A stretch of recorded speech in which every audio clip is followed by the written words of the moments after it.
In 2003, Freddy nearly lost his life while serving his country in Iraq. It was an ambush. While riding in a military Humvee with his squad, it ran over an IED, improvised explosive device. It instantly killed his squad leader and blew the head off his friend. Dazed and confused, he crawled out of the vehicle and lost consciousness. He woke up in a hospital bed with a giant scar across his face. Because of his frequent nightmares and anxiety, the military decided to honorably discharge him with a Purple Heart medal. Back at home, Freddy had a hard time sleeping each night.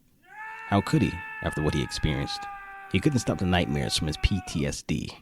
So to cope with the problem, instead of confiding in his wife about his issues, he watched porn on his phone as an outlet.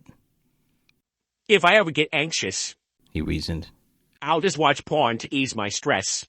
My wife doesn't understand what I went through anyway, so I won't even tell her what I'm doing. I need this in my life right now. Deep down, though, he struggled with the guilty feeling of being secretly perverted. As time went on, he found the porn he consumed was not enough to satisfy him. He quickly became bored and started exploring other things. I'm not addicted, He'd say. yet I can't seem to get enough. He went from watching men with women to men with men, and even considered children and animals. Okay, I need to stop. He admitted. I'm going too far with this. But he didn't. In truth, Freddy didn't realize the Pandora's box he opened.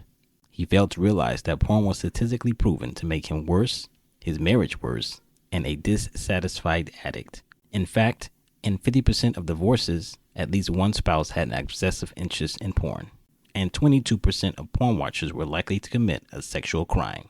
If you were to take a sample size of 1 billion people, a modest number for porn, that would be 220 million people a year. One day, his wife received a text from a random stranger. It turned out to be his female coworker.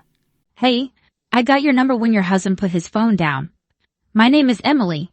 I'm his coworker. I just want you to know that your husband has been sexually harassing me for quite some time. I thought it was only right to let you know. I don't want to get him fired, so please talk to him about this, as I am a happily married woman who has much respect for military veterans. After she confronted Freddy about what happened, he left the house furious. However, he forgot his phone. He left it on the bathroom sink, unlocked, and right by his wife's makeup. It was at that moment he understood what his deceased friend told him in the military. In fact, he would replay his last words in his head. He spoke them to him right before the explosion took his head off. For everything that is hidden will eventually be brought into the open, and every secret will be brought to light. Like Freddy, all of us resort to some kind of stress relief in life. For some, our go-to is alcohol and drugs. For others, it's porn and cigarettes. Yet all these things don't tend to completely satisfy us.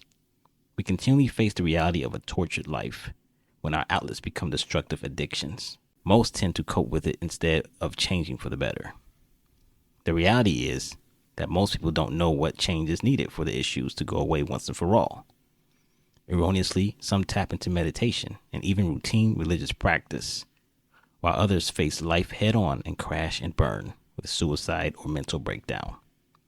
Yet in truth, there is a lasting change that you can make, one that not only brings freedom, but also peace.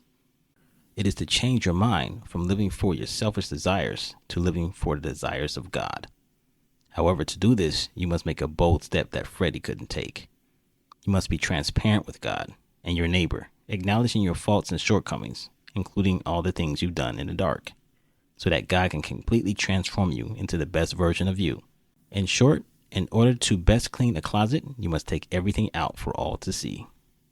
You can fight and hide from life all you want, or you can surrender and expose yourself to your Creator in the hope that He will fix what is broken and neatly replace what is not. He is more than willing to do so through His Son, Jesus Christ. Don't end up like Freddy and find out the hard way that God's word is truth. Save yourself the trouble and give up on life by surrendering it all into His arms, all the broken pieces. This was Speaker's Corner.